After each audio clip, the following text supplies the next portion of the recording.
الذي باركنا حوله لنريه من آياتنا إنه هو السميع البصير. وعن أنس رضي الله تعالى عنه قال: قلت يا رسول الله صلى الله عليه وسلم أي مسجد وضع أولا؟ قال: المسجد الحرام. قلت ثم أي؟ قال: المسجد الأقصى. قلت كم بينهما؟ قال: 40 سنة. فقال النبي صلى الله تعالى عليه وسلم في حديث آخر: لا تشد الرحال إلا إلى 3 مساجد: المسجد الحرام والمسجد الأقصى ومسجدي هذا،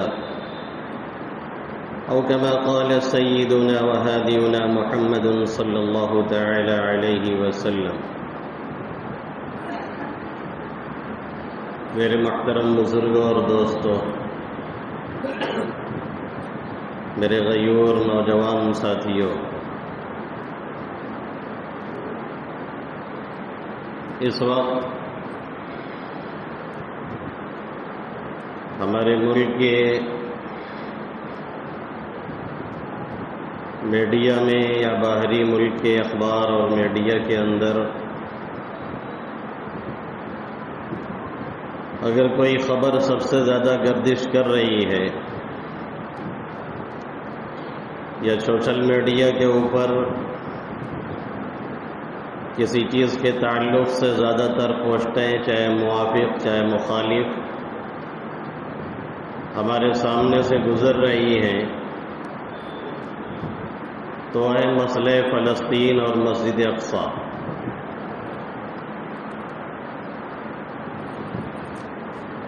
بیت المقدس، جسے یورپی زبان میں یروشلم کہا جاتا ہے، یروشلم کسی نئی چڑیے کا نام نہیں ہے۔ اسی بیت المقدس کو یورپی زبان میں یروشلم کہا جاتا ہے، اور یروشلم کا معنی ہے وہ جگہ جہاں آدمی جائے تو گناہوں سے پاک اور صاف ہو جائے۔ یورپی زبان میں اسے یروشلم کہتے ہیں، ہم اور آپ اسے بیت المقدس یا بیت المقدس یا القدس کہتے ہیں۔ اس کا تعلق جذباتی طور پہ مسلمانوں کا بھی ہے، عیسائیوں کا بھی ہے اور یہودیوں کا بھی ہے۔ تینوں کے اعتبار سے یہ جگہ انتہائی متبرک اور عظیم جگہ ہے۔ یروشلم یا بیت المقدس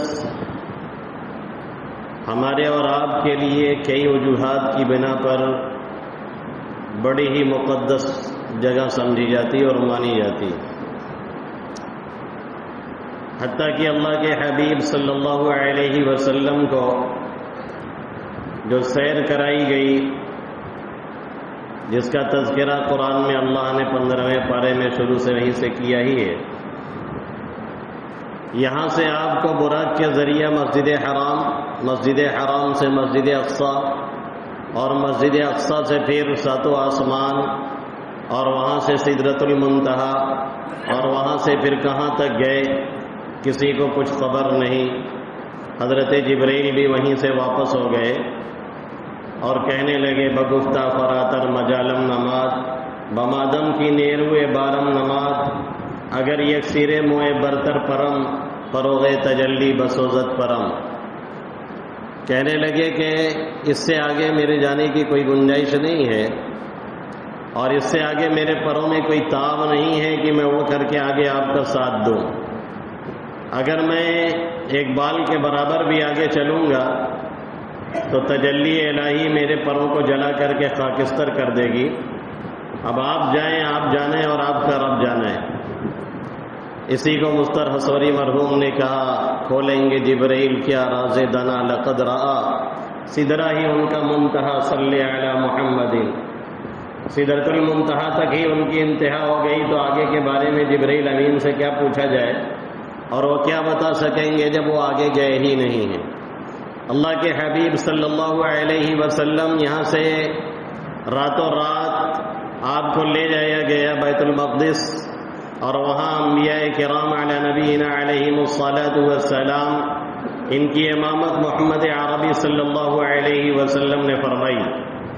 یہی وہ جگہ ہے جہاں پہ تمام انبیاء کرام کا اجتماع ہوا۔ دنیا میں کوئی جگہ ایسی نہیں ہے جہاں پہ ایک ساتھ تمام انبیاء کرام جمع ہوئے ہوں۔ یہی وہ القدس، یہی وہ بیت المقدس ایسی متبرک اور مبارک جگہ ہے جہاں پہ ایک ساتھ تمام انبیاء کرام جمع ہوئے۔ اور ایک بات اور کہہ دوں کہ تمام انبیاء کرام اللہ کے حبیب صلی اللہ علیہ وسلم کی آمد کا انتظار کر رہے تھے، کیونکہ وہ تمام کے تمام انبیاء جو وہاں موجود تھے وہ مقتدی تھے، اور میرا نبی امام بن کر کے جا رہا تھا۔ معلوم یہ ہوا کہ امام مقتدیوں کا انتظار نہیں کرتا ہے اور نہیں کرے گا، بلکہ مقتدی بیٹھ کر کے امام کا انتظار کریں گے۔ یہ ہمارے یہاں جو طریقہ رائج ہے کہ ہماری آمد سے پہلے اکثر لوگ کھڑے ہو کر کے ادھر ادھر چکر وکر دیکھتے رہتے ہیں، انتہائی غلط طریقہ ہے۔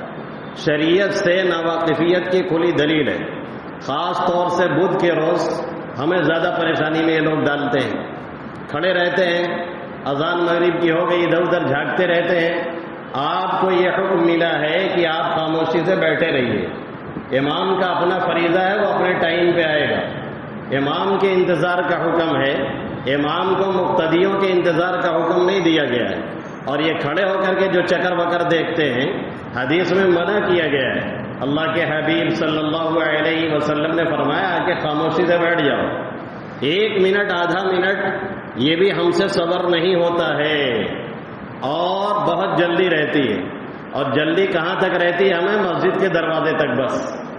مسجد کے دروازے پہ پہنچے، بیڑی کا سٹکا اسٹارٹ، اب اس کے بعد ساری جلدی ختم۔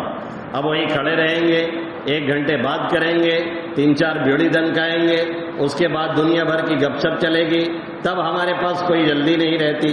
یہ طریقہ ہماری شریعت کے خلاف ہے۔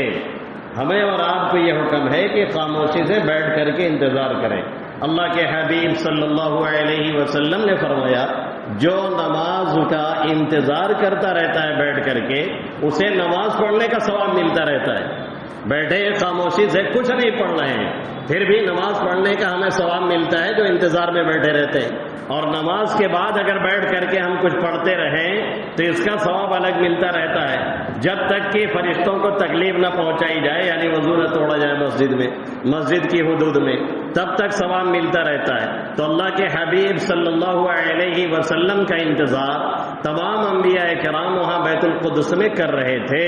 تو معلوم یہ ہوا کہ امام کا انتظار مقتدی کرتا ہے، مقتدی کا انتظار امام صاحب نہیں کیا کرتے ہیں۔ امام صاحب کی اپنی ذمہ داری، وہ اپنا خیال کریں۔ ویسے بھی مجھے امامت کا بہت چربا اور چسکا نہیں ہے، بہت ڈر لگتی ہے، بہت ڈر لگتی ہے۔ کبھی کبھی تنہائی میں سوچتا ہوں کہ ہزاروں ہزار لوگوں کی نماز کا مسئلہ کہیں کل قیامت میں خدا نخواستہ میرے سر آ گیا تو پھر میں کیا جواب دوں گا اپنے رب کو؟ اس لیے مجھے امامت سے کوئی اتنی دلچسپی نہیں ہے۔ یہ اور بات ہے کہ ایسا امامت سر مڑ دی گئی ہے کہ کہیں بھی چلا جاؤں امام ہی بنتا ہوں، کہیں بھی چلا جاؤں امام ہی بنایا جاتا ہوں۔ کسی مسجد میں چلا جاؤں، کہیں کونے میں بیٹھا رہوں، لوگ پکڑ کے امام ہی بنا دیتے ہیں۔ کسی بھی علاقے میں چلا جاؤں جہاں سوچتا ہوں کہ یہ ہمارے لوگ نہیں ہیں، ہمیں امام نہیں بنائیں گے، وہاں بھی پکڑ کے بنا دیتے ہیں۔ شاہگنج کے ایک علاقے میں، شاہگنج سے آؤٹ ایریا میں ایک مسجد میں ہم نماز پڑھنے کے لیے جانے لگے تو ہمارے ایک دوست نے کہا کہ امام صاحب بہاری تو خیر گالی ہو جاتی ہے، لوگ گالی بنا لیے، بہار کے رہنے والے، کسی کو امامت پہ مصلی پہ جانے ہی نہیں دیتے، کوئی بڑے سے بڑا آ جائے۔ تو میں نے کہا تو مجھے کون سی دقت ہے، میں تو وہاں نماز پڑھنے کے لیے جا رہا ہوں بھائی، اپنی نماز پڑھوں گا، ان کے پیچھے چلاؤں گا، وہاں لاٹھی بھاجنے تھوڑا ہی جا رہا ہوں۔ کوئی لوگ مسجد میں بھی آتے ہیں تو لاٹھی بھاجنے ہی آتے ہیں، یہی طریقہ لے کر کے جو باہر والا رہتا ہے وہ مسجد میں بھی چلے آتے ہیں۔ تو میں نے کہا میں تو نماز پڑھنے کے لیے جا رہا ہوں، کوئی بھی امامت کرے گا عقیدہ اس کا درست ہونا چاہیے، اس کی وضاحت صحیح ہونی چاہیے۔ مجھے 2 رکعت 4 رکعت نماز پڑھنی ہے، پڑھ کے چلاؤں گا، میرے لیے کون سا مسئلہ ہے۔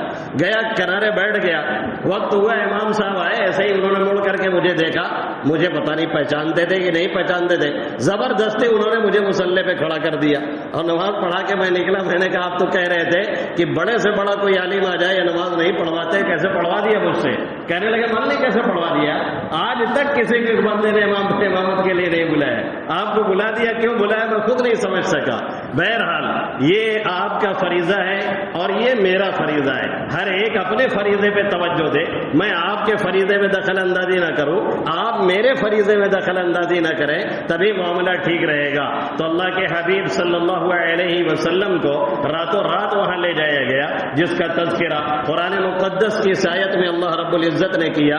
سبحان الذی اسری بعبدہ لیلا من المسجد الحرام الى المسجد الاقصى الذي باركنا حوله لنريه من آياتنا انه هو السميع البصير.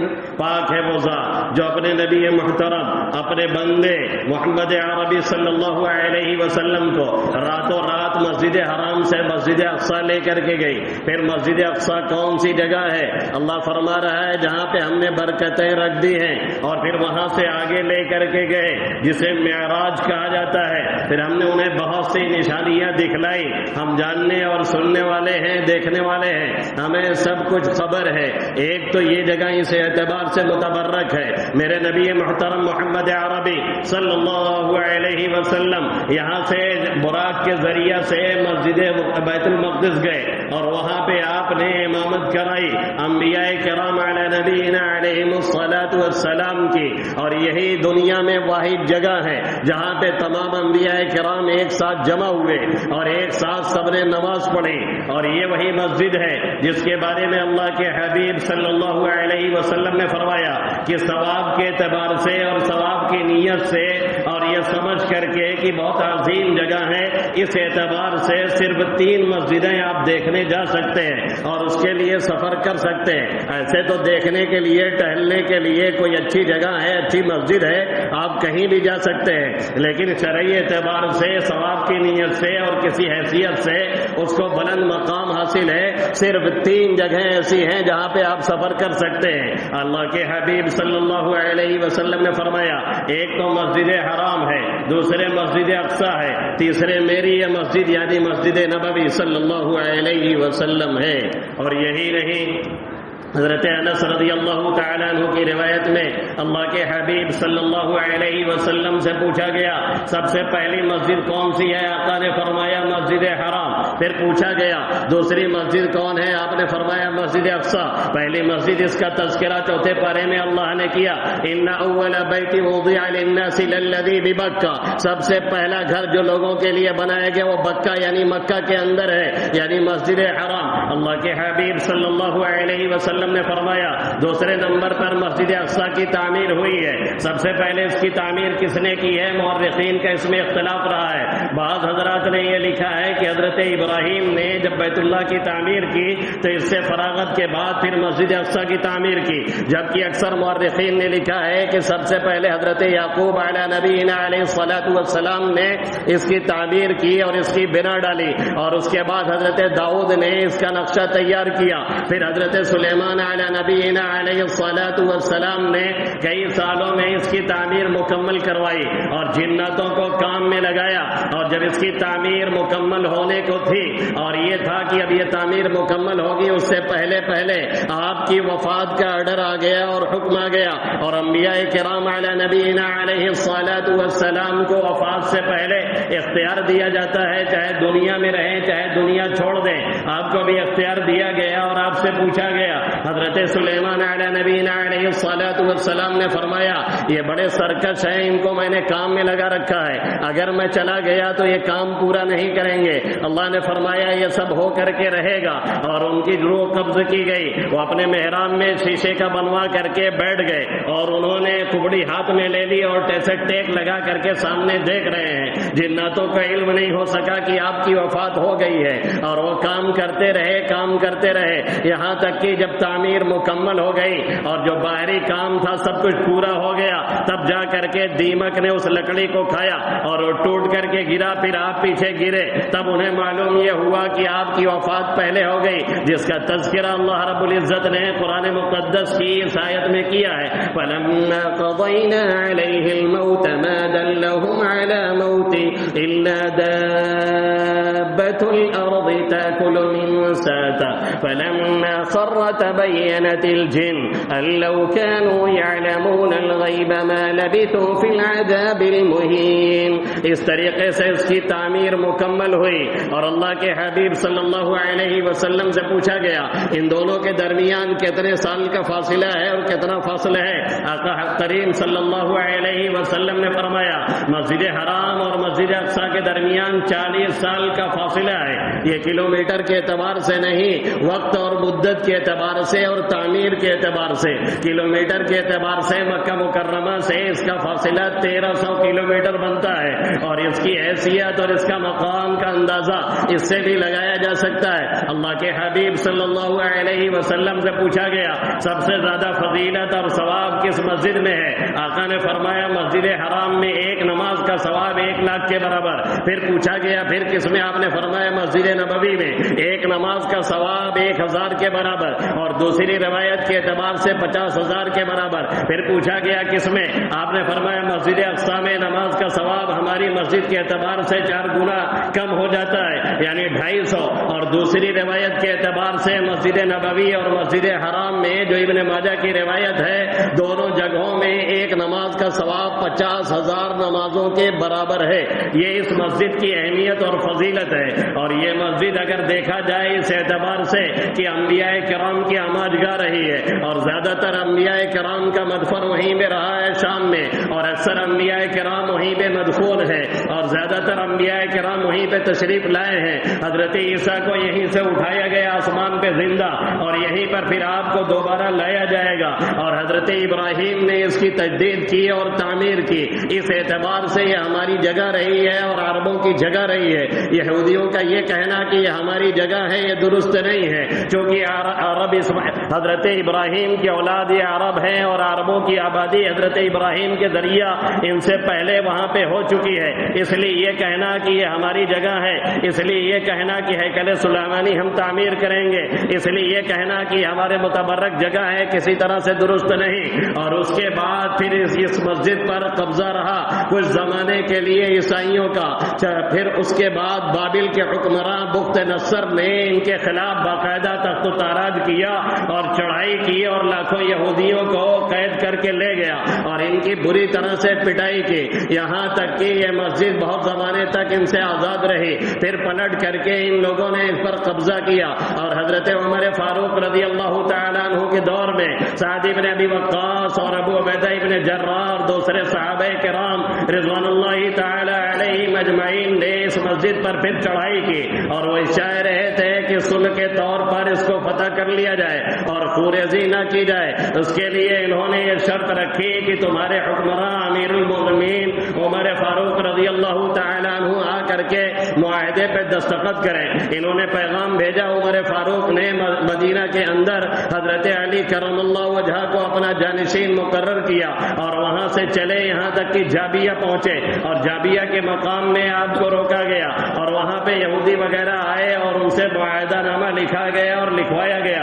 عمر فاروق رضی اللہ تعالیٰ عنہ نے دستخط کی اور دستخط کرنے کے ساتھ یہودیوں نے یہ کہا کہ ہم عیسائیوں کے ساتھ رہنا پسند نہیں کرتے ہیں اس لیے ان سے الگ رکھا جائے. عمر فاروق نے یہ بھی منظور کر لیا اور ان کو الگ رکھا گیا اور عیسائیوں کو الگ رکھا گیا. یہ سلسلہ چلتا رہا یہاں تک کہ 11ویں صدی میں صلیبی جنگیں شروع ہوئی اور اس طریقے سے یہودیوں نے اور عیسائیوں نے مل کر کے ایک مرتبہ پھر سے بیت المقدس پر قبضہ کر لیا اور اسی میں ایک مرد مجاہد کھڑا ہوتا ہے جسے تیار کرنے والے اور جسے پائے تکمیل کو پہنچانے کے لیے اس جانباز کو سب سے زیادہ اگر کسی نے تیار کیا اور پروان چڑھایا تو نور الدین زنگی رحمت اللہ علیہ ہیں. انہوں نے تیار کیا تھا صلاح الدین ایوبی رحمت اللہ علیہ کو.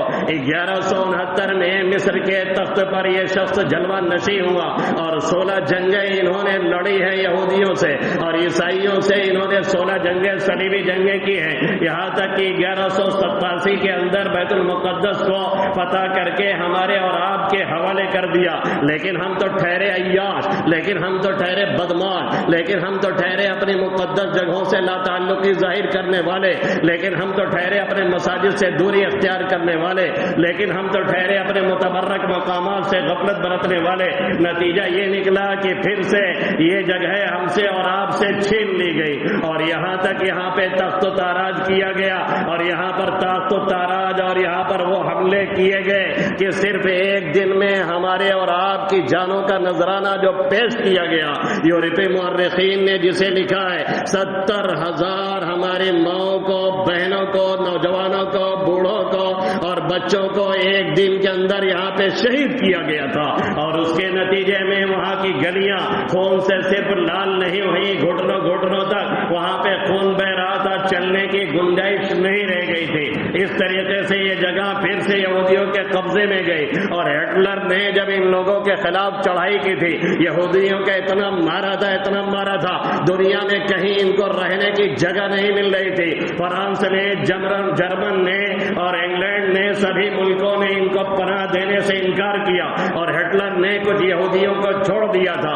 اور اس نے کہا تھا کہ ہم نے اس لیے چھوڑ دیا ہے تاکہ دنیا جانے کہ ہم نے ان کو مارا کیوں تھا، اور یہ کتنے کمینے اور گڑبڑ لوگ ہیں جن کے بارے میں قرآن مقدس میں اللہ نے فرمایا ضربت علیہم الذلہ اینما ثقفوا، ان پر ذلت مڑ دی گئی ہے جہاں بھی یہ رہیں اور جہاں بھی یہ جائیں۔ اس طریقے سے ان کو مارا اور پیٹا گیا تھا۔ یہ پناہ مانگنے کے لیے بھیک کا کٹورا لے کر کے پھر ہمارے در پہ آئے، اور آ کر کے انہوں نے یروشلم میں تو بیت المقدس میں جگہ مانگی اور پناہ مانگی، اور کچھ ایسے لوگوں نے جنہیں حالات کا اندازہ نہیں تھا، پھر عربوں نے اپنی عیاشیوں کی وجہ سے یہ کہہ لیجیے کہ تخت میں سجا کر کے اور ٹرے میں سجا کر کے بیت المقدس کو ان کمینوں کے حوالے کر دیا، اور پھر اس کے بعد سے مستقل چڑھائی کر رہے ہیں، اور جب چاہتے ہیں ہمارے علاقے پہ حملہ کرتے ہیں۔ آہستہ آہستہ انہوں نے عربوں کے بہت سے علاقے قبضہ کر لیے ہیں، اور علاقے قبضہ کرنے کے ساتھ ساتھ یہ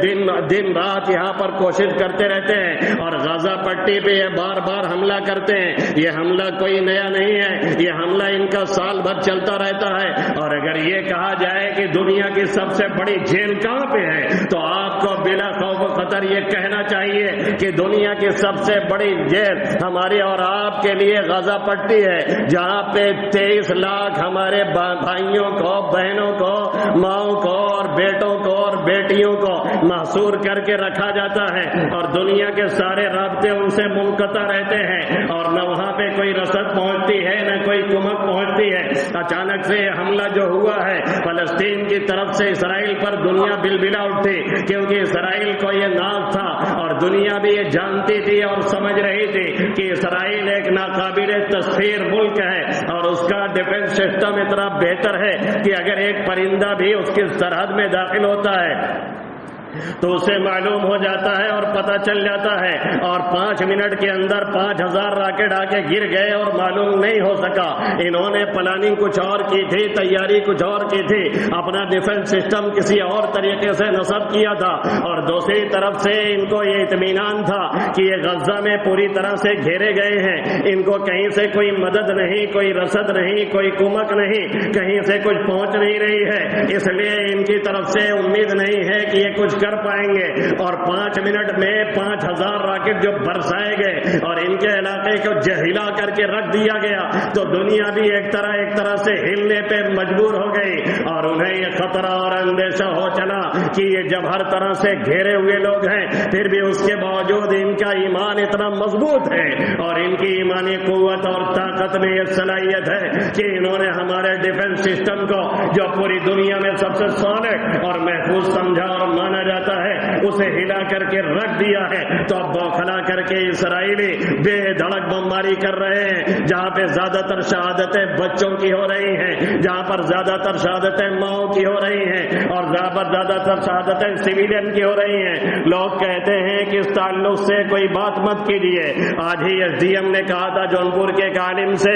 کہ جمعہ میں کوئی تقریر بیت المقدس کے تعلق سے نہیں ہونی چاہیے، ملک وہیں کھڑا ہے جس کے ساتھ ملک ملک ہے آپ بھی اس کے ساتھ رہیں، اس بیوقوف کو اور ایس ڈی ایم کو معلوم ہونا چاہیے کہ صرف مودی جی اسرائیل کے ساتھ کھڑے ہیں، ورنہ یہاں کی وزارت خارجہ نے باقاعدہ بیان جاری کیا ہے، اس کی ویب سائٹ پہ جا کر کے آپ دیکھ سکتے ہیں، وہاں پہ باقاعدہ آفیشیل بیان لکھا ہوا ہے کہ ہم لوگ فلسطین کے ساتھ ہیں، کیونکہ فلسطین کا یہ مقدمہ اور یہ قضیہ پہلے سے چل رہا ہے اور سلامتی کونسل میں کئی بار اٹھایا جا چکا ہے، اقوام متحدہ نے کئی بار اس کو اٹھایا ہے اور یہ کہا ہے کہ اسرائیل فلسطینیوں کی زمین کو واپس کرے، لیکن واپس کرنے کے لیے تیار نہیں۔ ہمارے پرکھوں نے اور بزرگوں نے کبھی کہا تھا جس کی لاٹھی اس کی بھینس، یعنی جس میں طاقت ہوتی ہے وہ اپنی بات منوا لیتا ہے، وہ اپنی طاقت کے زور پہ لوگوں کو جھکا رہا ہے، لیکن ہمیں وہ نہیں جھکا سکتا ہے، اس لیے کہ ہمیں معلوم ہے اللہ وحدہ لا شریک ایک ہے اور اس کا حکم جب بھی چلتا ہے کوئی دنیا میں رہنے کے لیے کسی کو تو اسے برقرار رہنا ہے، اور اگر کسی کے بارے میں یہ فیصلہ ہے کہ دنیا سے اسے جانا ہے تو پھر جانا ہی جانا ہے، چاہے وہ بیڈ پہ رہے، چاہے بستر پہ رہے اور چاہے جنگ کے میدان میں رہے۔ یہ میرا عقیدہ ہے، یہ ہمارا بلیو ہے، یہ ہمارا ایمان ہے، اس میں ہمیں کوئی ہلا نہیں سکتا ہے۔ یہی ایمان ہے جو فلسطینیوں کو اسرائیل کے مقابلے میں کھڑا رکھے ہوئے ہے، یہی ایمان ہے جو ہمارے اور آپ کے اندر جاگنا چاہیے اور پیدا ہونا چاہیے، اور ہم سے اور آپ سے یہاں بیٹھے کچھ نہیں ہو سکتا ہے۔ اللہ کے حبیب صلی اللہ علیہ وسلم سے ایک صحابی نے پوچھا تھا ہم وہاں کیا کر سکتے ہیں اور کیا کریں؟ آقا مدنی صلی اللہ علیہ وسلم نے کہا تھا خود جاؤ وہاں پہ نماز پڑھو، خود جاؤ وہاں پہ حاضری دو، اور اگر نہیں جا سکتے ہو تو کم سے کم تیل ہی بھیج دو جو وہاں کے چراغ میں کام آئے۔ اور آقا مدنی نے فرمایا اگر ایک کوڑے کی جگہ کا بھی دیدار مسجد اقصی میں کر سکتے ہو تو کرو، یہ تمہارے لیے یہ سفارش کا ذریعہ بنیں گے اور تمہاری نجات کا ذریعہ بنیں گے۔ اس لیے یہاں بیٹھ کر کے اور کچھ تو نہیں ہو سکتا ہے، اتنا تو ضرور کیجئے کہ جو لوگ ان کے موافق ہیں ان کا بائیکاٹ کرنے کی کوشش کیجئے، اور جو ان کے پروڈکٹ اور مصنوعات ہیں ان کو اگر آپ بائیکاٹ کر سکتے ہیں اور آپ کے پاس بدل موجود ہے تو اس کا کم سے کم بائیکاٹ کیجئے۔ جیسے ایریل آتا ہے اس کا ہمارے پاس نہ معلوم کتنا بدل موجود ہے تو ایریل چھوڑ سکتے ہیں، اس میں کوئی حرج نہیں۔ اس طریقے سے اسرائیلی مصنوعات جو بھی ہے اگر آپ کے پاس اس کا بدل اور نعمل بدل موجود ہے تو اسے بائیکاٹ کیجیے اور چھوڑیے، اور سب سے بڑھ کر کے یہاں بیٹھ کر کے دن اور رات کے اوقات میں ان کے لیے دعائیں مانگیے تاکہ کل قیامت میں یہ کہا جا سکے میں گو رہا رہی نسی تمہائے روزگار پھر بھی تیری یاد سے غافل نہ رہا۔ ہم بھی دنیا کے جکڑ بندیوں میں تھے پھر بھی ہم وہاں سے غافل نہیں تھے۔ وہ جانے ہیں فلسطین کے اور وہ نوجوان ہیں فلسطین کے، اور وہ مائیں ہیں جو ایسے نوجوان پیدا کر رہی ہیں جو وہاں پہ لڑ رہے ہیں اور ساری مصیبتوں کے باوجود جام شہادت نوش کر کے مسجد اقصی کو بچائے ہوئے ہیں، ورنہ اگر ہم اور آپ ہوتے تو شاید بابری مسجد کی طرف سے سجا کر کے ہم نے اس کو بھی حوالے کر دیا ہوتا۔ یہ ان کا کارنامہ ہے اور ان کا خون ہے جس کے ذریعہ سے انہوں نے بچا کر کے رکھا ہوا ہے۔ اے کاش کوئی پھر اٹھے صلاح الدین ایوبی، اے کاش پھر کوئی اٹھے عمر ثانی اور ثالث، اے کاش کوئی پھر عربوں کی رگے حمیت کو پھڑپھڑائے اور جگائے اور ان کو بتائے یہ تمہارا قبلہ اول ہے جس کی طرف محمد عربی صلی اللہ علیہ وسلم نے 16-17 مہینے رک کر کے نماز پڑھائی تھی۔ یہ وہ مسجد اقصی ہے جس میں تمام انبیاء کرام ایک ساتھ جمع ہوئے تھے جن کی امامت محمد عربی صلی اللہ علیہ وسلم نے کرائی تھی۔